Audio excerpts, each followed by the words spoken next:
अरे होगीत राहून हंಗ ऐकून ಕಾಲೇಜಿಗೆ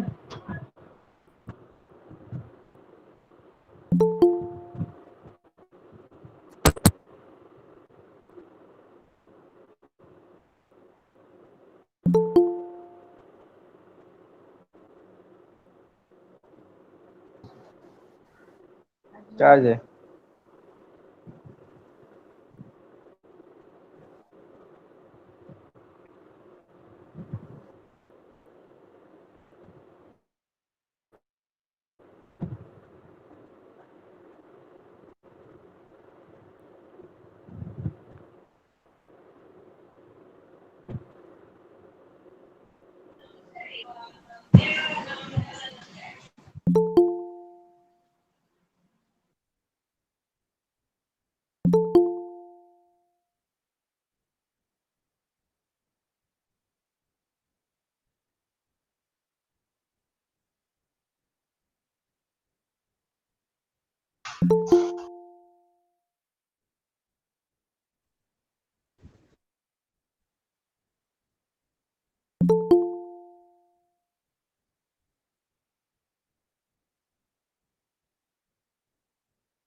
Hello, Aparajita.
Should I? Good evening, everyone. Good evening, Ketan, sir. Good evening, all of you. Good Thanks for evening. joining in. We shall begin the next 2 minutes. Sure. Take your time.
Kavita ma'am, I'm there. Good evening, sir. Yeah, good evening. Will be beginning today's webinar. Yeah. Foremost, I would like to welcome everybody. Principal Sir, Dr. Dev, Principal from Raheja College of Commerce. Our today's resource person, Mr. Ketan, Mayuri from BAMMC. I take this opportunity to welcome you all, which is office of the Department BML or BAMMC, along with IQAC Department of Raheja College of Arts and Commerce. The college is established in 1980 by Sadhana Education Society. It is a peer institution in higher education which is affiliated to University of Mumbai and is recognized as Gujarati Linguistic Minority Institute. Throughout its global past years, LSRC has played a pivotal role in the field of arts and commerce education, and today the college offers education in arts and commerce. The college also offers degree programs like BCom, EA, and other unaided programs like BCom, Accountancy and Finance, BCom in Banking and Insurance, BCom in Financial Sciences, BMS, BMC, and BMC, Bachelor of Science Information Technology, all affiliated to the University of Mumbai. The college also offers postgraduate programs, MCOM, with specialization in accountancy, management, banking, and finance, and is a PhD center as well. LS Raheja College has been accredited A grade in previous 2 cycles of NAC and is preparing for the 3rd cycle currently. The college holds 7th and 9th rank in commerce and arts respectively amongst top 100 colleges in India as per the survey conducted by India Today. Evolving with the dynamic industry environment, the college has provide an edge to its students to help them flourish in today's competitive scenario. Along with the degree courses, the college offers several add-on programs and several certificate programs like certificate courses in digital marketing, soft skill and English speaking courses, certified financial planner program, certified course in investment programs. And now I should request Dr. Debajit Sarkar to kindly address the audience. Yeah, before that, request everyone to put on the video so that bandwidth will be no problem. Yes, I request everyone to kindly put off your mics as well as your videos so that we could save on our bandwidth.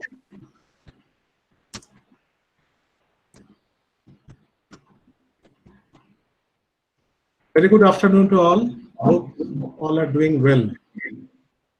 I'm extremely delighted to welcome on behalf of LS Raheja College of Arts and Commerce and my personal behalf, our resource person, Mr. Ketan Vaidya, who is a journalist, author, and media advisor to the US Consulate, Mumbai. I also extend a hearty welcome to all participants to this webinar on changing phases of journalism. At the outset, I congratulate the Department BAMMC of LSRC for organizing this webinar for students and also hope the department will continue to do so in other areas in future. And we have the right person to speak on this topic, Mr. Bora, who has vast experience in the field of journalism. With COVID-19, many things are changing. To cite an example from my own area of education, now online teaching will be the reality. Similarly, we expect many changes to take place in journalism too. I think we will hear more from Mr. Ketan Bora about this. With this, I wish good luck to all and thank the participants who have joined this webinar in large numbers. Thank you. Over to you, Kavita. Thank you, sir. So today we are going to be talking about changing faces of journalism. As we know, as the media evolved, automatically the way we communicate has been evolving. And so the field of journalism, from newspapers to TV to internet, and now still is the world that we speak about. Limited resources, social distancing is further changed about the course of journalism. While I was discussing about this with Akita ma'am, which is one of the fraternity member, she was the one who actually came up with the idea, and she was the one who was discussing about sharing her views and sharing her industry experiences, how the industry has been evolving and changing. So thank you, Vaidya ma'am, for suggesting this wonderful topic for us, because definitely the students as well as the fraternity, part of this particular webinar today, are going to be benefited. And I would like to thank Mr. Ketan Vaidya, who has agreed to speak on this particular topic. Mr. Vaidya is a journalist with 17 years of experience. He has worked in Consulate. He is a writer. He has, several feathers to his cap. So I would now request Mr. Vaidya to take over and further elaborate on today's topic. Once again, request to Kavita madam. Yes, Just sir. once again announce, people are still keeping the video on. There will be a problem of bandwidth. Yes. Everyone is requested to please put their videos off and please mute their microphones. Kindly put your videos off.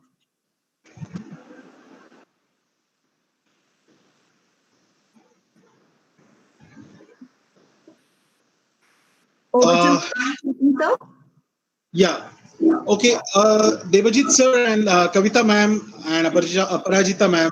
First of all, thank you all. And thank you. It's really an august audience to speak to. And as I can see, there are around 164 people. Oh, it's like addressing a mini rally or covering a small mini rally. Only thing is, in political rallies, you have people who are already on board.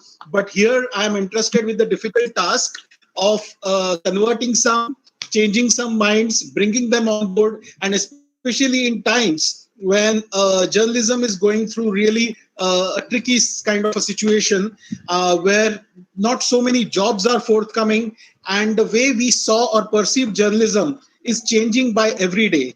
But since I've taken the mantle of speaking, I'll try and keep it as conversational as possible. And every day and night with your friends, while you're chatting, while you're conversing with so many people, one thing that is overwhelming right now is COVID. Everything we are seeing is in pre-COVID and post-COVID circumstances, whereas the topic for today is changing phases of journalism. Now, is COVID situation going to change the way we project things? Well, yes and no both.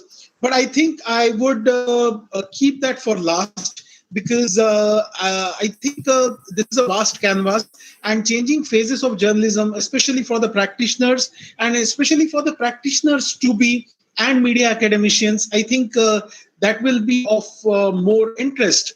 Well, I joined my first journalism job was, of course, I was interning while I was doing my post-graduation in Symbiosis, Pune.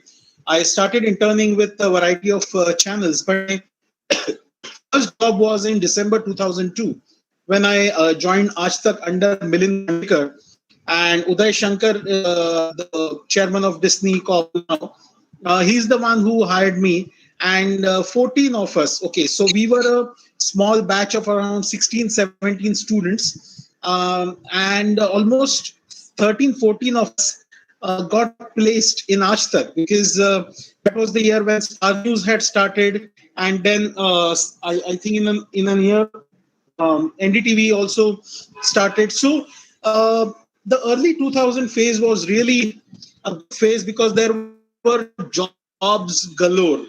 And we started on a really, really positive note out of the campus, and so many jobs for us. So that was, one can say, really heydays for journalism, because you had a lot of jobs, you had a lot of opportunities. It was good to be a journalist, you know.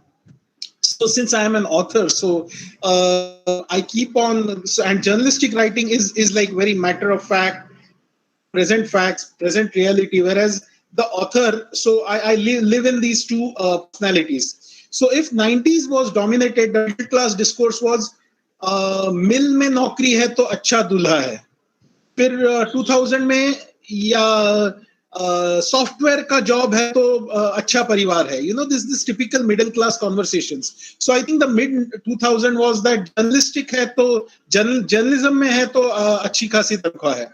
So I think it was monetarily paying off. Why am I saying this? Am I taking the seriousness away from the topic? Am I trying to make it frivolous? Definitely not. What I'm trying to tell you is that it was in the post-90s era is when there was a lot of capital, a lot of money that was infused in journalism. And of course, it's sheer talent, it's editorial stance, it's the gut and gumption that reporters, editors, and channels show that actually decide the course of journalism. However, it's also this economy opening up that changed journalism in our country. So broadly, one can divide that period of the last 30 years into pre-globalization era and post. Now, the pre-globalization era, or you can say pre-90s era of journalism, was broadly dominated by the print, because you didn't have that many electronic channels. Rather, you just had Doordarshan. And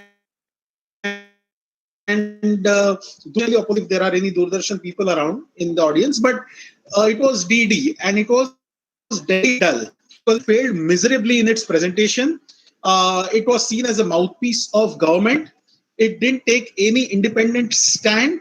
And news was, well, there are a lot of students here, but news was not seen as interesting, or it was not seen as the word starting with S. So what news channels did was to make it interesting, to make it watchable, and to make it more appealing to the youth.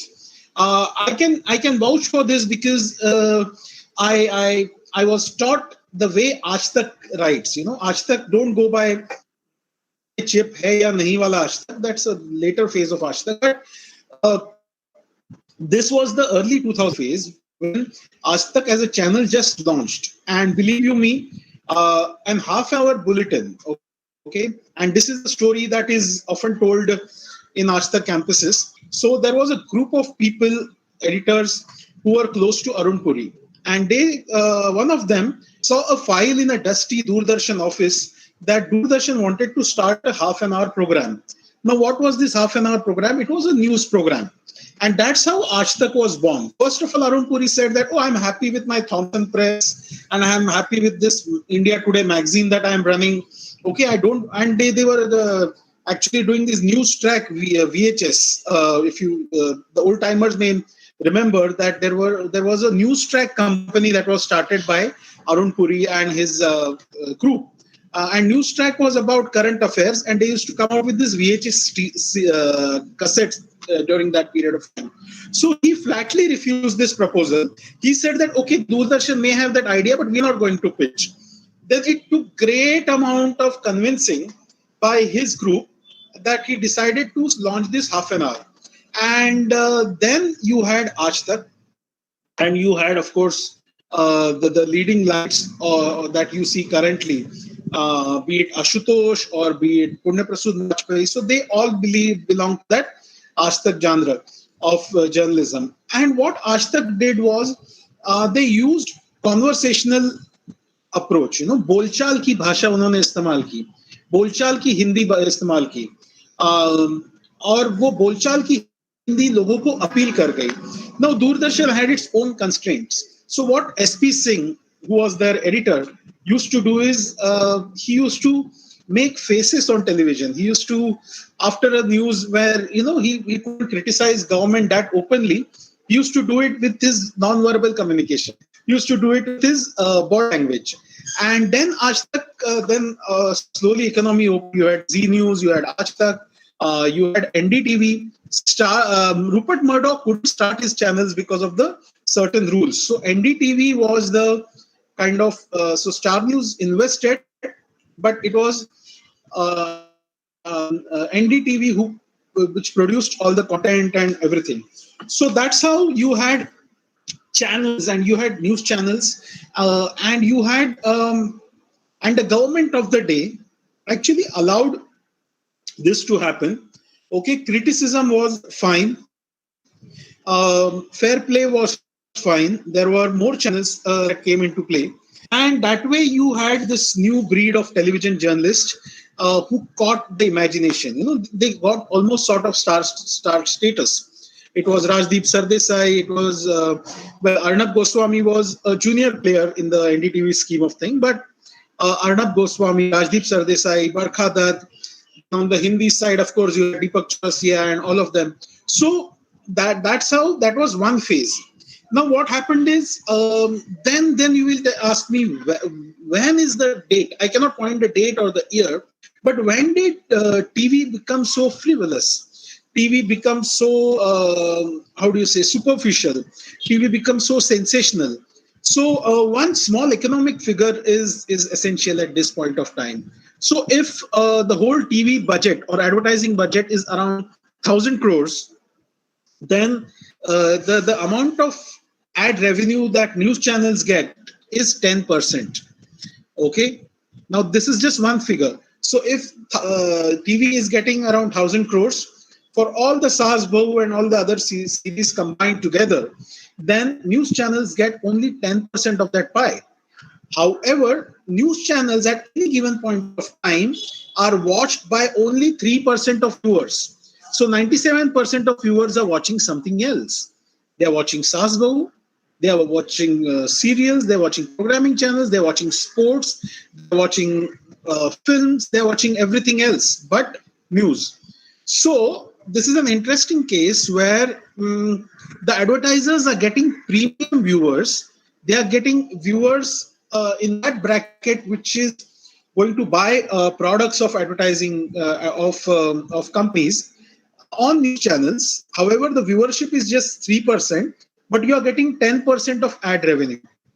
So as a result, what happened is you have more than 100 news channels, big and small, throughout the country.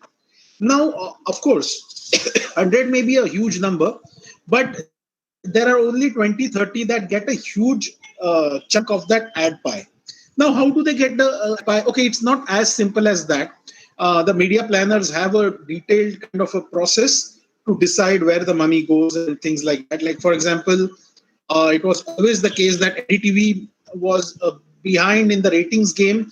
However, from the perception point of view, advertisers still respected NDTV, ads to NDTV. Okay, so it's not like Seedha Ganit, but the fact of the matter remained that there were a lot of news channels vying for that 10% of ad pie. Now, to stay in business, they had to seek all sorts of sensation, even at the risk of sounding like their news channel looking or sounding like the neighborhood coddle. They didn't mind doing that, but they sought sensation, or they became sensation seeking just to get that chunk of ad pie, and that is what kind of was responsible for the gradual, I may say, perception fall. The money is still forthcoming. The news channels are still in business, but the perception fall. What led to the perception fall is this. Now, what happened is also another thing happened in mid 2000. What happened is the evolution of digital. Now, before that, I would talk about this whole entity called the editor. Now, the editor was quite a hallowed kind of institutions in the early 90s. In the early 90s, it was quite a respected kind of an institution. In some instances, it was also a ego game kind of gone wrong. If you read more about, if you read Kushwant Singh, for example, or if you read Vinod Mehta used to call his dog an editor. Okay, his dog was called an editor. So he mentions, oh, editor came and then I gave him milk and food, and editor ran and chewed the bowl, things like that. So, but then this kind of what do I say? Free-willed spirit was not evident in other editors of that time. Still, you had an editorial control, and there were some editors who, just because of the post or because of the privileges or because of the access to the government that they enjoyed, were a respected lot. But others were actually really strong-minded people. And this institution of editors, so the growth of television and great amounts of money getting infused in the television industry and decay of this institution of editor. All three things are happening parallelly. Now, again, I don't want to go too much into the past because we are talking about the post-90s era mostly, and that is what is more evident, kind of helpful for most of the listener group here, which consists of students. When in the emergence, during the emergence, when newspapers were censored, the first day, what Indian Express did, Indian Express printed this whole column, edit column on the left side, blank. They came out with a blank editorial column. You know why? Because editorials had to go through the government to be published. There was censorship, and that was their way to oppose governmental censorship. Excuse me.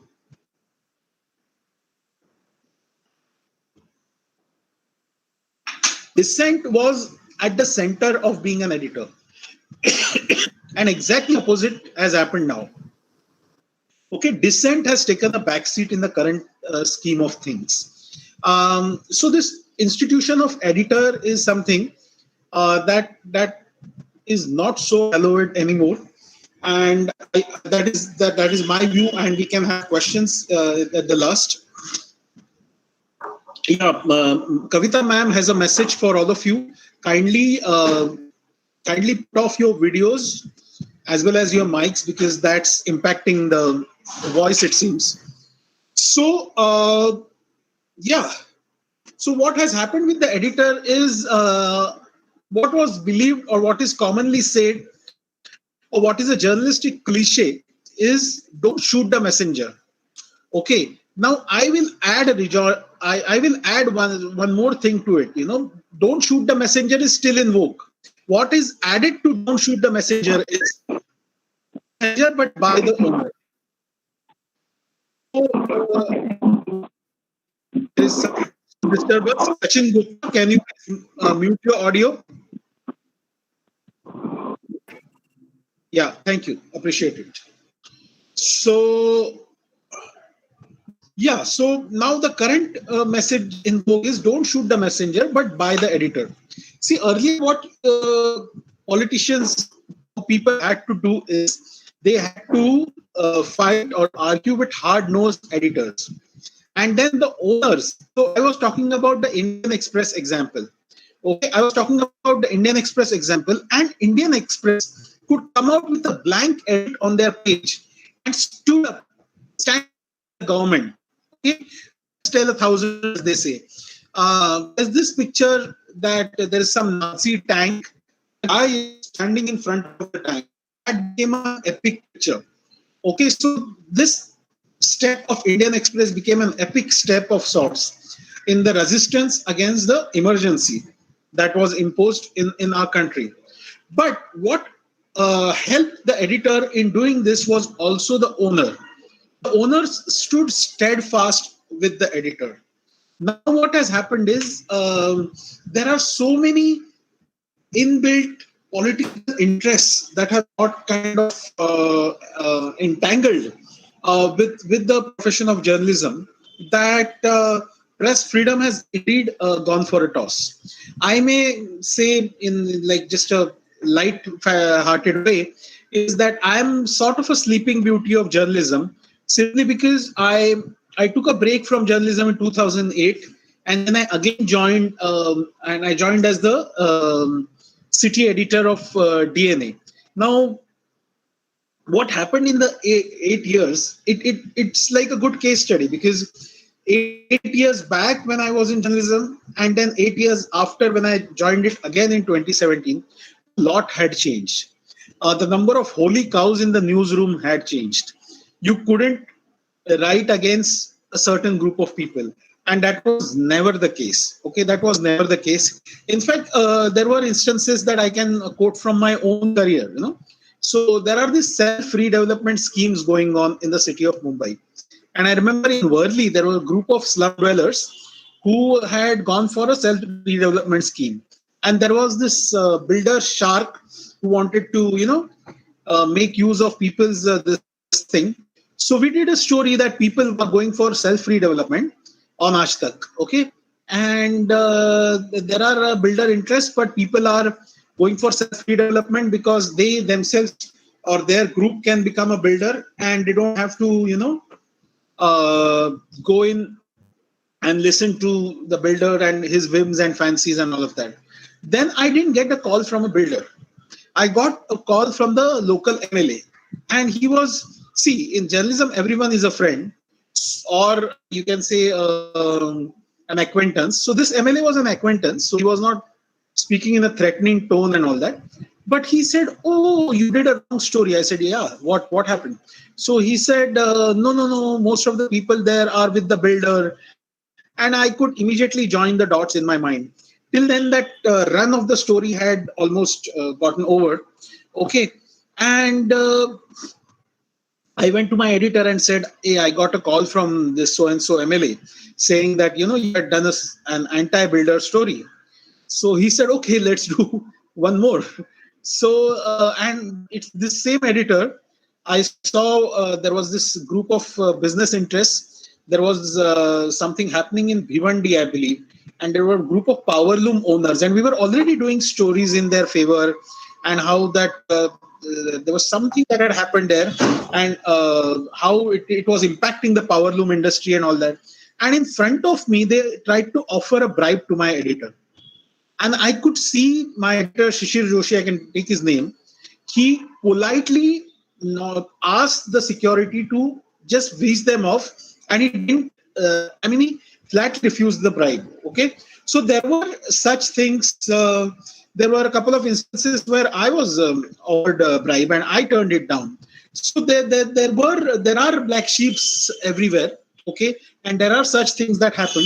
However, now there is not small scale bribing. There is this direct control of media organizations, and I think that is something that is really worrisome. So is it completely dark? Is it like there is no light at the end of the tunnel, as they say? Or is it like the light at the end of the tunnel is of the coming train? No, it's not that gloomy. No, what has happened is, and it's a monster. It's interesting that जो मर्ज है वही इलाज है. Everyone is talking about a vaccine. What is a vaccine? The vaccine is, of course, a lower proportion of that, like typhoid vaccine. So you have that germs, and then those are injected, and then your immunity is built up. Okay. So similarly, the cure, the panacea and the cure is both the same. So I tell you what has happened is, due to digital, each individual is now an editor. Okay, so for good or bad, everyone is an editor. So if I have 5,000, and most of you and most of the young people, okay, now even talking about Facebook makes you sound like a grandpa, because people are on Instagram. Okay, so if a certain number of Instagram followers, you are a channel unto yourself. You are sort of a media entity unto yourself.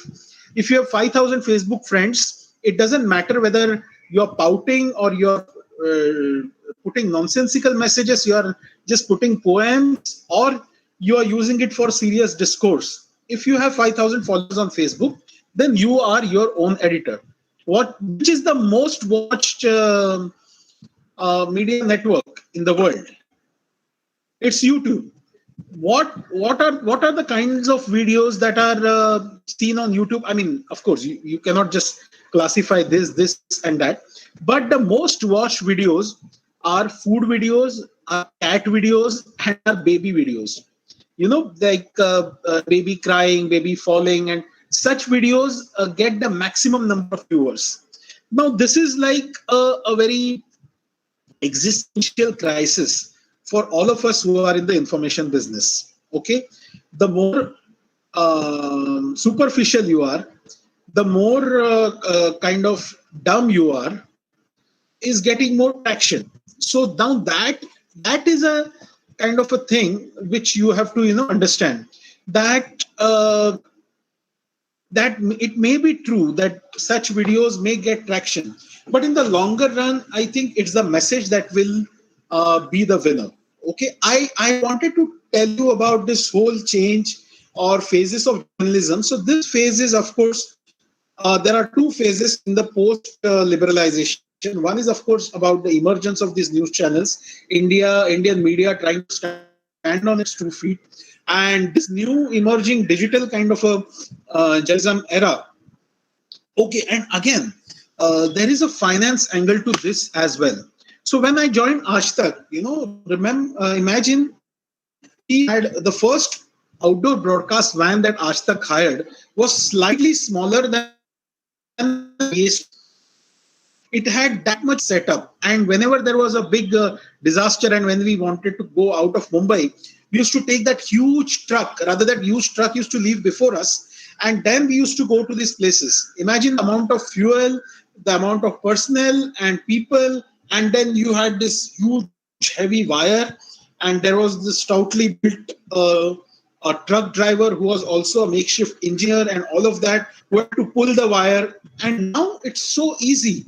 So in terms of equipment, in terms of people, it's become easy. Technology has kind of reduced the budgets or the overheads of news channels. However, what has also happened is, in terms of money, the amount of money that was invested in news channels and news portals, that has also reduced substantially. So now, what is the golden middle? What is going to be the future? Okay, so I'm going to talk about a little about skills now, since we have traced the historical this thing. So the problem is, of course, the problem and the solution is every individual is an editor. So each one of you is an editor. So if you sharpen your video making skills a bit, if you sharpen your language skills a bit, if you learn a little bit to how to speak legible English. Now, this is a simple declarative English. That's a huge problem. That's an existential problem that media educators face and that even editors face. Even people with 10, 12 years of experience cannot write a simple copy.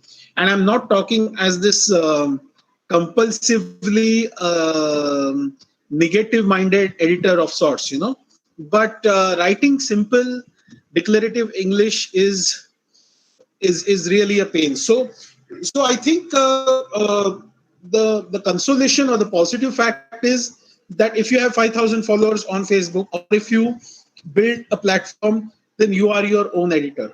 But that is not enough. Has to be some skill sets that need to be built. Now, what are these skill sets? The skill set is, of course, knowing how to edit well, knowing how to write well, and I don't need another session for you guys to teach you how to write well, but the simple message or the simple mantra is, if you read more, then you can write better. I think this dying habit of reading, that is not going well with your future dreams as a journalist. So I think some basic skills are essential. Then the control of the message is lost. So control of the message is lost. Okay, I'll look at some questions. I think there are some questions that are or messages that have come here. Would this I think with Shamli ma'am has one question. Yes. She's talking about is the artist. She's referring to which story? Okay, we'll take the questions later. I'll first complete my presentation. Yeah. Okay. So the big message is, of course, every individual is an editor, but with opportunities come responsibilities, or more than responsibilities, I think skill shaping. So for all of you who want to be journalists, okay, I feel that there are. I think somebody has unmuted their video. Okay, fine. So the challenge is that many people. Okay, it's kind of disturbing. Can you unmute? Sorry. Yeah, Anjali.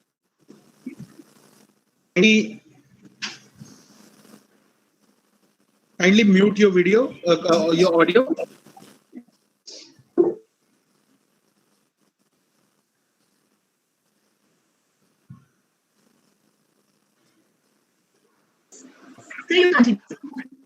Okay. Yeah. So I was saying, with opportunities come a lot of responsibilities, and this responsibility is in terms of shaping.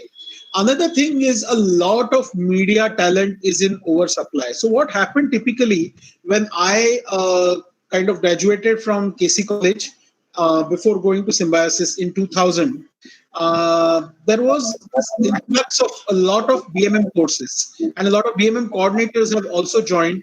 I also teach in a couple of BMM colleges. So it's good that we have a professional course that is run by a lot of positive-minded, talented educators. Okay, so please don't get me wrong. I'm not talking against the BMM colleges, but the big message is that this BMM institutes have led to an oversupply of talent.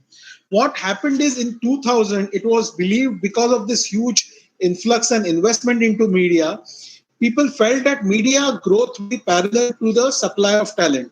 What has instead happened, there are a lot of media graduates, there are a lot of journalism graduates who are there in the field, However, the jobs or the number of opportunities in pure journalism, I'm just using the word pure journalism, they are not commensurate with the number of talent that is available. Okay. So now what has happened is that means that people will either stop taking admission to BM or they may have to see another way out. So I feel that okay, there is no set solution to this problem, but on an individual level, can what can make you different students is the skills that you offer to the table, the kind of language proficiency that you have, and when I was in Ashtak, okay, there was a camera guy, there was a huge camera and there was a camera assistant, and then there was a producer, and then there was an assistant producer. Now today is the age of multi-skilling. Okay, so if you know a little bit of video editing, okay, of course, as a broadcast journalist, you would need to basically patch your story, learn your story. If you know a little bit of voiceover, if you can write simple scripts, declarative television scripts, and if you are proficient in more than one language, and if you can say speak live at the drop of a hat without resorting to too much of points and all of that. So now this is like a package. So see yourself as a package, and then the jobs will be forthcoming. If you say that, oh, I will do this and nothing else but this. Now, sadly, in the given times, in the given challenging economic times, okay, the era of specialist has kind of taken a back seat. Okay, you cannot be just a feature writer. You have to be an editor and a feature writer and something else. Okay, so the era of generalist has come. Okay, the era of journalist will always stay, and long live journalists and journalism in a positive sense. But I think it's the era of generalist. Okay, and that is something that you have to put to good use. Now, I'll just take the message. Yeah, so now I want to take the message to Mojo and mobile journalism. Now, mobile journalism, okay, now NDTV again will be the pioneer of mobile journalism because they resorted to mobile journalism earlier than the others. But NDTV in the past has been a pioneer of so many other things. Okay, they were known for their groundbreaking journalism. They were known to stand in the wake of other channels when they were getting frivolous. NDTV was still sticking to facts, being this family channel and all of that. Now, Mojo was actually a factor of economic distress within the channel. So it was not that NDTV wanted to go Mojo one fine day. It was that the monies were not forthcoming. They were anti-establishment. The current ruling dispensation was pitted against them. All of this contributed to NDTV going Mojo. Now others are following suit because Mojo is where you can, and there are so many courses that will teach you Mojo. There is a set budget in 10 to 15,000. You can acquire a Mojo kit. And I'm telling you all this because, see, if you go and join a news channel, over there you would need to do Mojo. But if you don't have a news channel, then you guys can start your own platform. You know, like a Buddhist saying is Atta Deepa Bhava. It means be your own light. So Mojo is about Atta Deepa Bhava because you are your own light, you are your own camera, you are your own voiceover artist, and you are your own journalist. Okay, so it's like this old Chinese traveler. You know, it was like Swan Sang who used to in Marathi they say Vinswa Birhad. You know, it's a nice phrase. So it means that whenever a Scorpio goes from one place to another, it's believed that it's a myth. It's believed that the Scorpio takes the whole, not the Scorpio car, the Scorpio, the Scorpion. So the Scorpion takes his or her own family with them whenever it moves from one place to another. So a Mojo is like a Vinswatsa Birhad or the belongings of a Scorpion. So you will be a kind of a scorpion, maybe with a sting, and your sting is, of course, the journalism that you do or the journalism that you practice. So I think Mojo is the next big thing, surely, and core skills are here to stay. So I feel that your core skills are not going anywhere. Good writing will never be out of vogue. Knowing more languages will never be out of vogue. Good video editing skills will never be out of vogue. Writing clean declarative copies will never be out of vogue. Thinking of interesting ideas, of presenting your content, again, that will never be out of vogue. What most of us television journalists do is we enter that, okay, चार visuals चिपकाओ, दो लोगों के interview लो और खत्म करो. I have tried to break the mold in some stories that I did in the past. Like I took an orthopedic surgeon on the roads, pothole roads of the city. And then we also brought a rickshawala, and we did a story where the rickshawala was examined by the orthopedic surgeon. And that's how we did the pothole story. Now, the stories year after year will be the same. It will be the same administration bashing, okay? But television is a visual medium. Television is a medium of storytelling. So I think this is where your reading and your storytelling abilities come into play. We are a nation that survives on stories.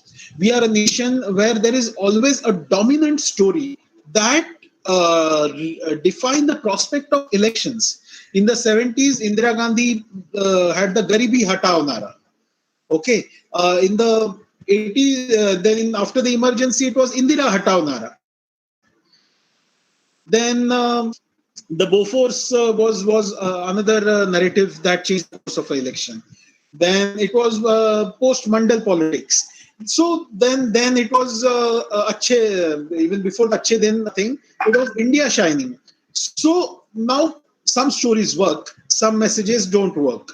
Okay, but the overriding principle of the Indian psyche is storytelling, and I think I should conclude on that note. But I'll quickly bring in the COVID element as well.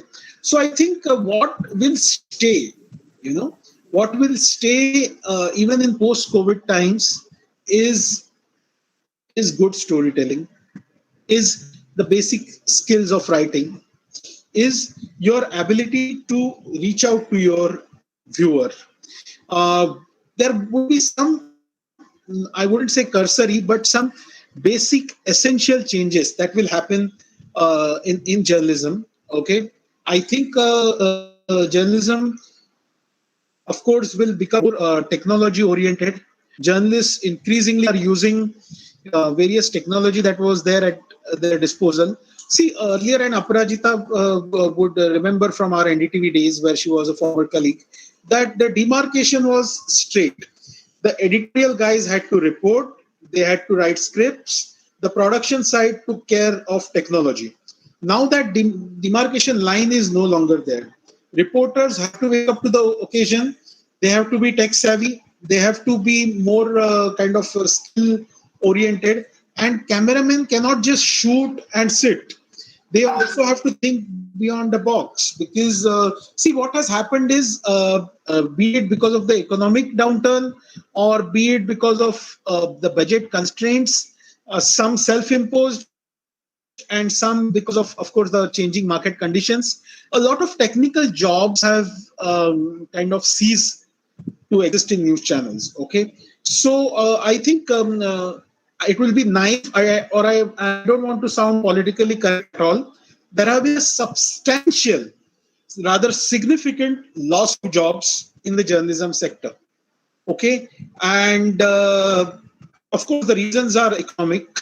Okay, you don't need a rocket scientist to tell you that. This thing will take some years, a couple of years maybe, to stabilize. But I think difficult times bring the grit and gumption you. And it's not just plain bravado or grit and gumption that will take you ahead, but it will be also some sensible thinking on your part. And what is that sensible thinking in post-COVID times? I think it is skill enhancement. It is learning to write better. and learning to read more.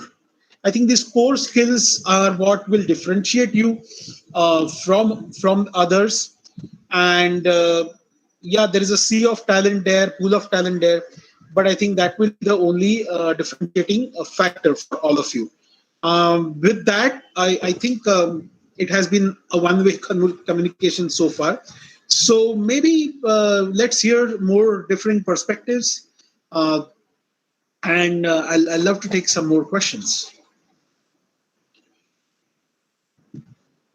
Sir, journalism is a vast field. What are the jobs that are? Wait, I'll just open the chat window so that it will be easier for me to see.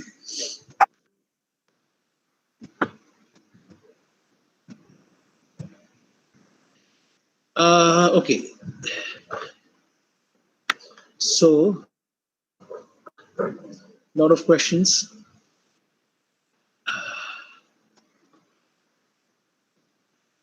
Give me a sec, guys.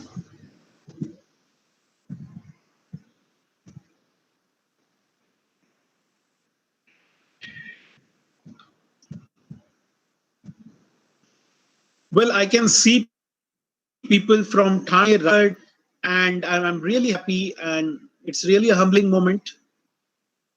All of you are listening to me pensively. Shamli ji, I don't have that story available with me anymore. It may be there in Aaj Tak archives, so to say. Okay, Sahil Ghawali asks this question. Good evening, sir. A ground reporter has to go through incidents, so there's kind of life threats for them in today's times. Example, a reporter got bitten up by some sort of rally people or threat of getting affected to COVID-like situation. So how should one prevent, or there is some sort of life insurance to them? See, okay, these are two different things. There is a lot of bravado that we have shown. We have covered floods in 2004 when we waded through waters, and all of that has happened.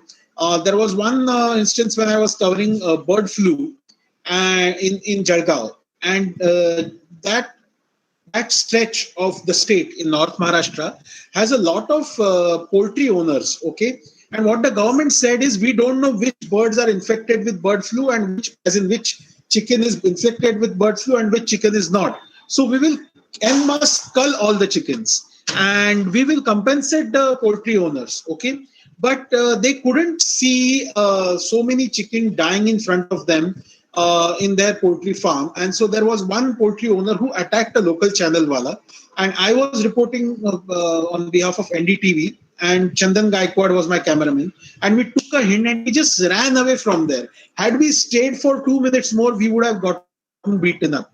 So I think it's a mixture of where to venture and where not to venture. Communal riots, we have covered bomb blasts and all such tricky situations. Having said that, okay, that is one thing, that going in the field and showing bravery and displaying bravery. But this COVID thing is nothing to do with bravery. I think it's this ugly competition between channels to put their journalists in the dangerous way, in the harm's way. Okay. So now I can see that the reporters are wearing masks and all of that. However, if you see international report on COVID or Corona, most of the reporters are not going in those Corona-infested situations. Okay, there is a lot of information that is coming your way. There is a lot of information gathering that you can do without risking yourself, because I think the reporter's life cannot be taken lightly. Okay, a tag of a Corona warrior is not more important than saving your life. Okay, so I think that answers your question, and there has to be some collective voice. This has to be condemned, outrightly condemned. If any channel to just win the race of PRPs is putting reporters in harm's way, it is really pathetic. Sharmishta Sahu has a question. Okay, as an aspiring journalist, which newspaper should be our go-to read? Well, no, this is highly opinionated. I read the Indian Express. The Hindu is a perfectly nice, great newspaper. In fact, for its aggression, okay, it may be a tabloid, but I like Mumbai Mirror for its aggression and pursuing a story, and most importantly, follow-up. So I think these are my choices. Yours can differ.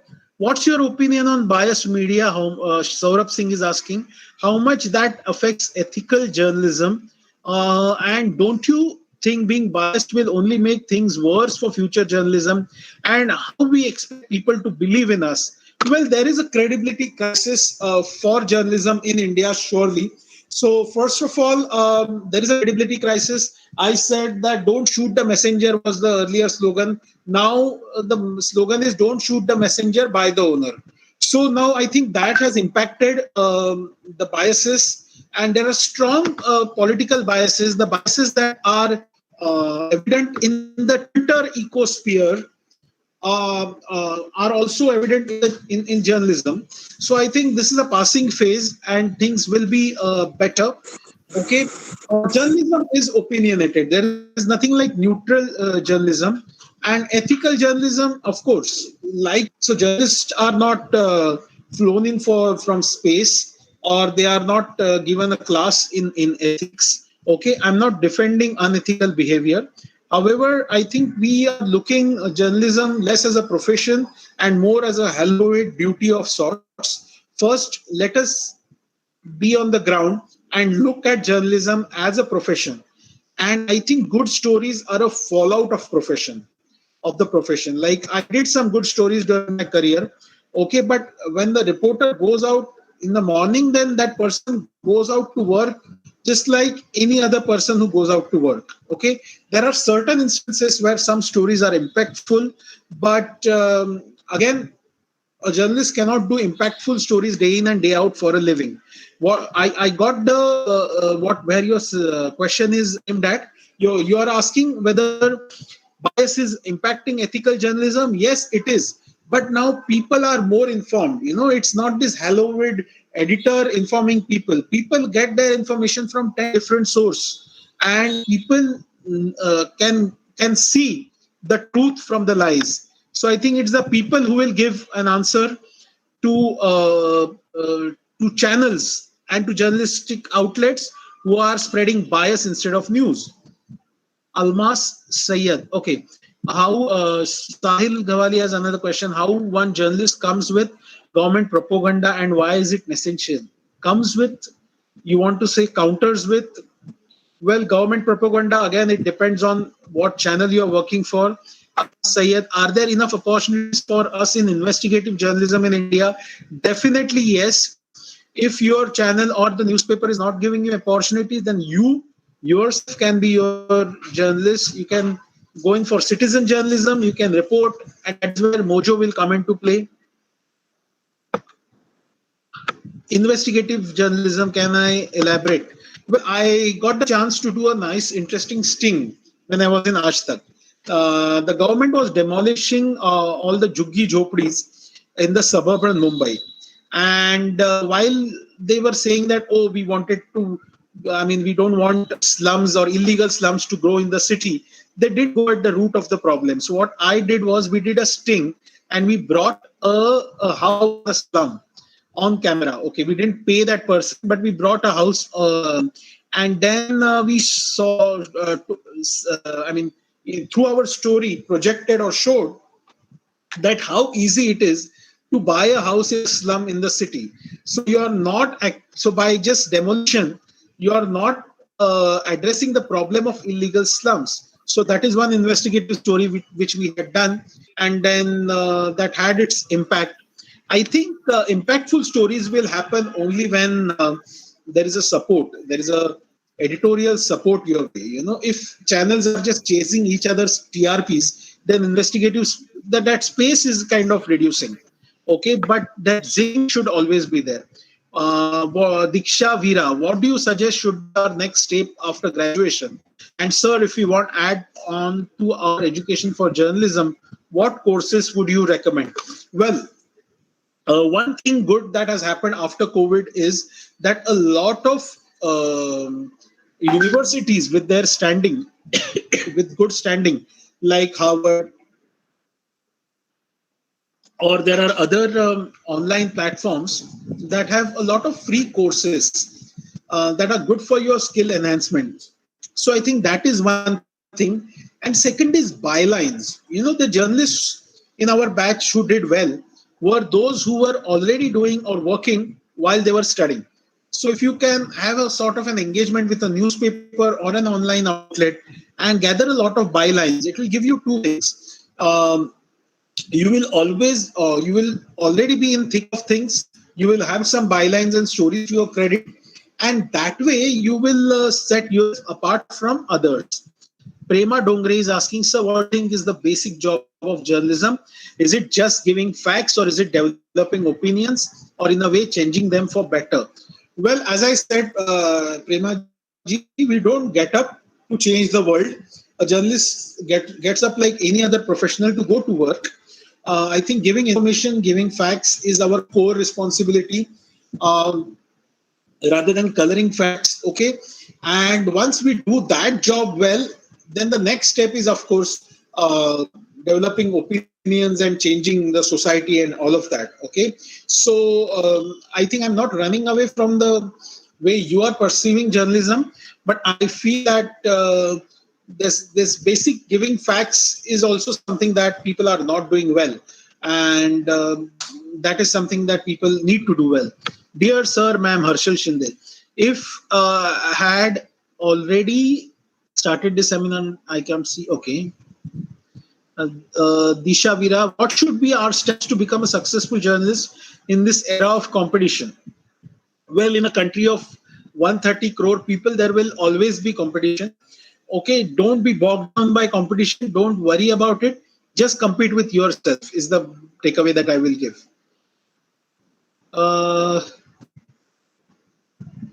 Let's take more questions. Is there any scope for sports journalism in India? Yes, there is loads of scope for sports journalism in India, especially to spread the narrative that sports is not just about cricket. Is creative writing useful in journalism? Creative writing is the core of journalism, Almas. Thank you, Abhay sir. Thank you so much. What is your take on the religious or political control over media? Well, while I was talking about the 90s era, I failed to present one point. Okay, now you have other digital ways of, how channels are run. But that was a time when it was only cable TV and through cable operators. And these cable operators throughout the country were, of course, run by political interests. And if you take talk about the 7-8 channels, if you talk about, say, which is this channel in Punjab. So there's this channel in Punjab that is controlled by Akalis.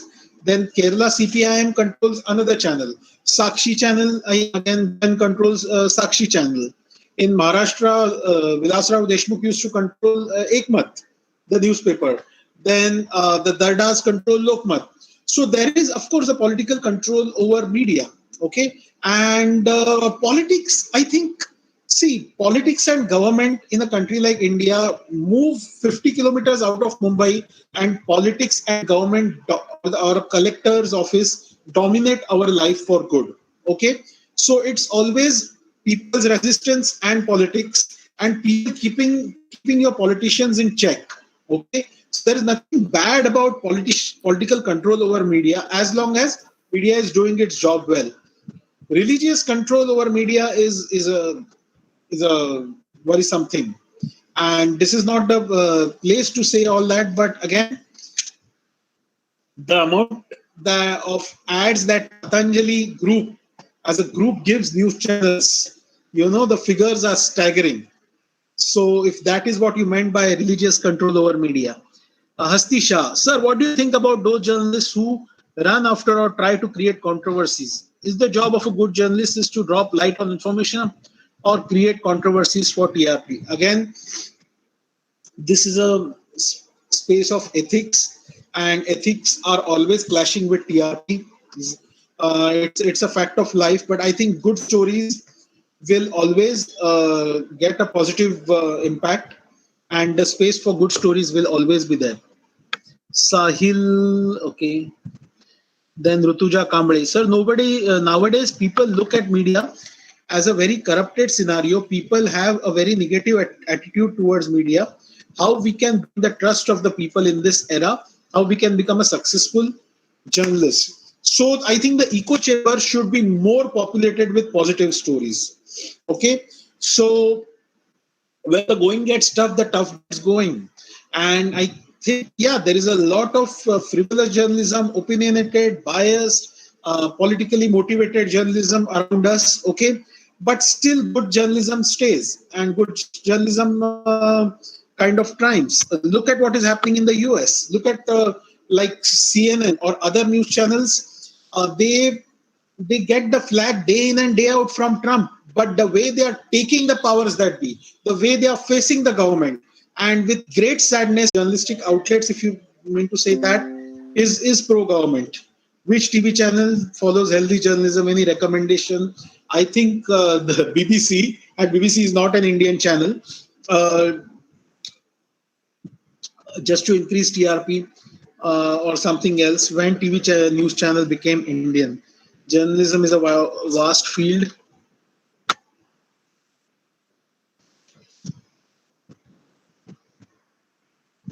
Okay, I'll just take, there are lots of questions. I think advantages for tourism in journalism. A country of 140 crore people, a country where there are so many states and so much of diversity, Prathamesh, hi Prathamesh. There is a lot of advantage for tourism in journalism. That is an unexplored field, and if there is a model, a programming model that you have, then definitely you can build on that.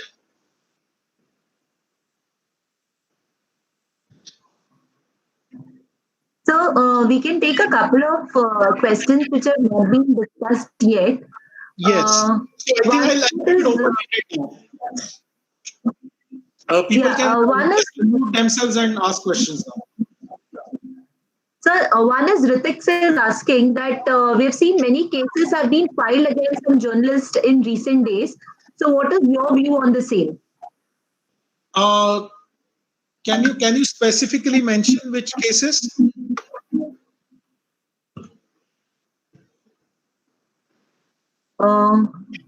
Is Ritik around? Can you please elaborate on your question?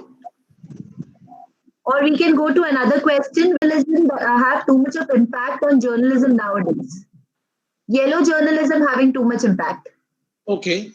Yellow journalism, I mean, are you talking about immoral journalism, or are you talking about politically impacted journalism? Because yellow journalism is a very generic statement to make. So I think only then I can understand where this question is aimed at. Okay, I think, and there's somebody who's asking a question on what is the difference between electronic and print media. I'm assuming this is from career perspective. Yeah. Belong to that generation of journalists, who took a direct entry into electronic journalism. And usually what had happened is initial entrants, obviously, to electronic journalism were from print. Their only reference point was print. Whereas we were the batch of journalists who joined electronic media first and then later on joined print. So I think what is common to both is, of course, facts are sacred. Facts are sacred. Balance is sacred. Good writing is sacred. Okay, facts, balance, and good writing, three things are very common to both this genre. Despite bad times, or despite worrisome time for the print journalism, which I am sensing firsthand, the DNA newspaper whose secretary I was, it shut down in front of my eyes. There are other newspapers that are sacking people left, right, and center. So the times are not really good for print journalism, so to say. Similarly, electronic journalism also is becoming more diverse and all of that. So I feel from a career perspective, I would say that learn new skills, go for more of digital and electronic journalism. However, from a pure craft point of view, so if I am a cricket coach and given my stout build, I cannot be a cricket coach. However, if I was a cricket coach and if I would have advised someone, Jao, you are only meant for test cricket, so that guy would have not paid my fees and left me. So, but then print is like test cricket. It is see if you are exposed to print, then you are exposed to better writing. You are exposed to that rigor of print, that fact checking, and all of that. And I think print develops you as a journalist. Not as just in terms of fact, but your approach to fact and your approach to journalism. So I think at some point of time you have to get exposed to print journalism and then later on dabble in electronic and digital. I'm really sorry, students. I will, or the participants, I will not be able to take. We will not be able to take specific case-related questions, but I'll only cater to a couple of generic questions, which will have, say which major people, majority of our audience will be able to benefit out of the same. So another one that somebody is asking is Shraddha is asking, okay, what is the difference between the mainstream media and alternative media? And what is your point on alternative media? Is it taking place of mainstream media? Mainstream media and alternative media. Yes. Okay. So I think mainstream media, so earlier, because of their approach or the fact that they were there or the fact that they were, literally ruling the airwaves, you had this whole hallowed institution of editor. That was mainstream media. I think alternative media, if we see it more from a positive point of view, if we are seeing it more from people becoming their own journalists, people bringing their problems into fore, if we understand alternative journalism as citizen journalism, where citizen groups are raising issues, a good RTI activist digging out a story and then presenting it to say a journalist is also alternative journalism from my point of view. I think we keep on crying or complaining about the lack of budget for good alternative journalism. However, there have been experiments. Like there is a Shubhranshu Chaudhary, a former BBC journalist who works among the tribals in Chhattisgarh. And he has started something called the Bultu television or Bultu TV. Now, what is Bultu? The tribals there cannot say Bluetooth, but they have devised, see, there is no network, there is no connectivity in that area. And they reach out to each other and tell their stories through Bluetooth. So there have been such experiments in alternative journalism. I think there is a lot of scope and space for alternative journalism because, as I said, there won't be that many jobs forthcoming. However, there is a lot of bandwidth at your kind of disposal due to net and all of that. So some skill sets and a lot of drive, to do good stories. And journalism institutes can devise their own models of alternative journalism. That is what I think. So one previous question that Ritik Singh has posed that about cases against the journalist. So he is mentioning examples like Arnab Goswami in Maharashtra, Sudhir Chaudhary in Kerala, and Amish Devgandu. So such the cases that have been filed against the journalist. So what is your take on that?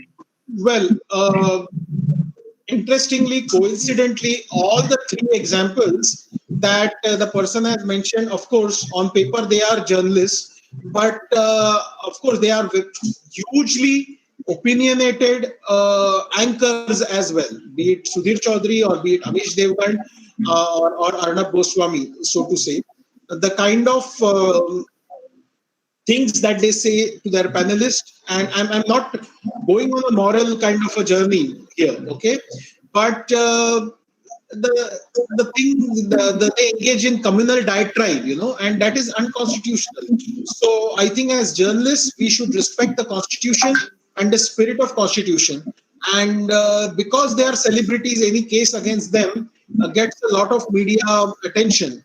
But there are so many, like, if this issue has to be raised in its right spirit, then there was this cartoonist against whom Mamata Banerjee filed a case.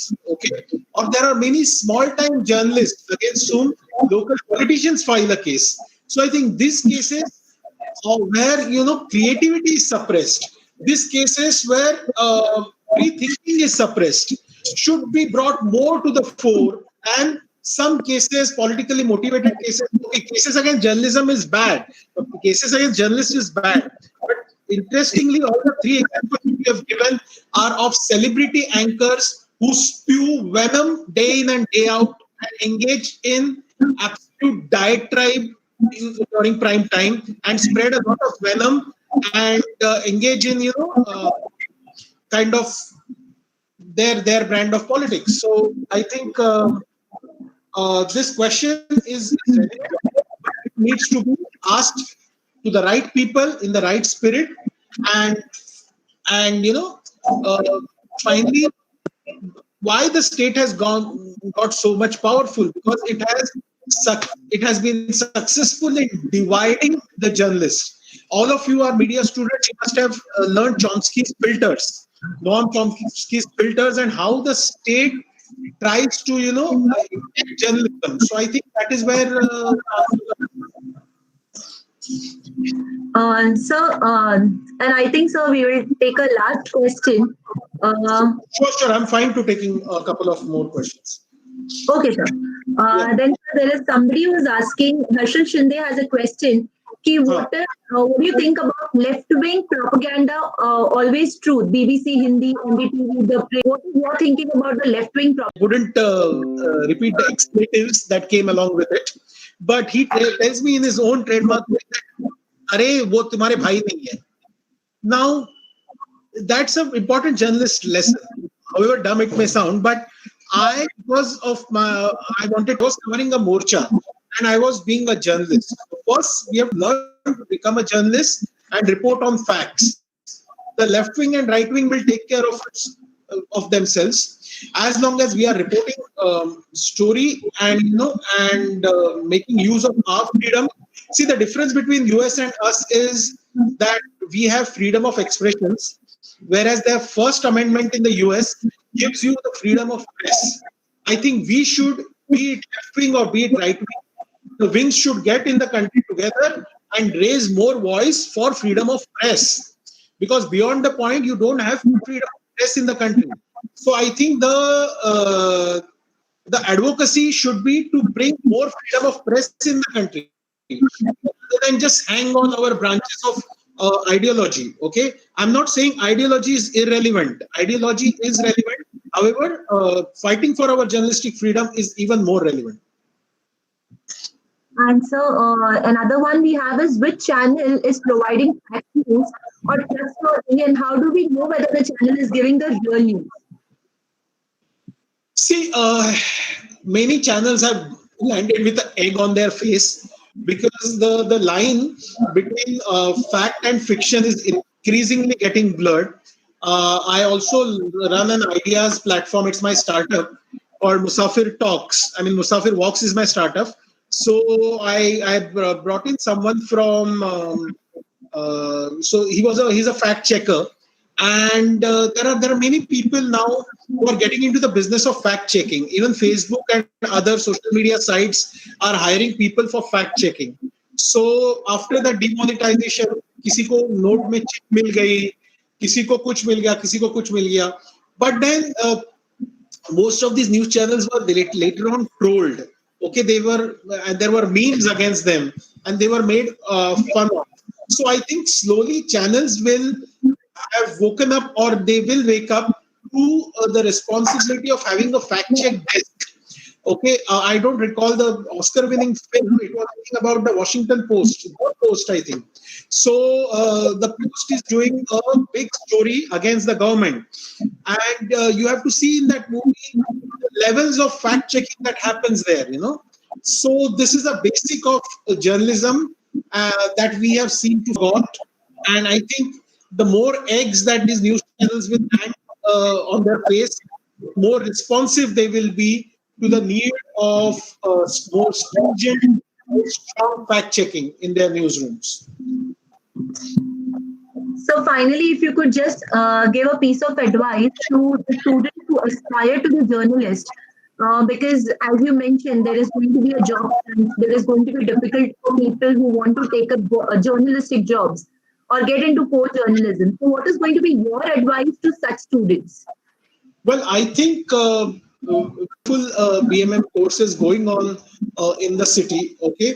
However, if you think that there is a straight quid pro quo kind of relationship between a girl or a boy joining the course and landing a job, then don't be under that impression. Number one.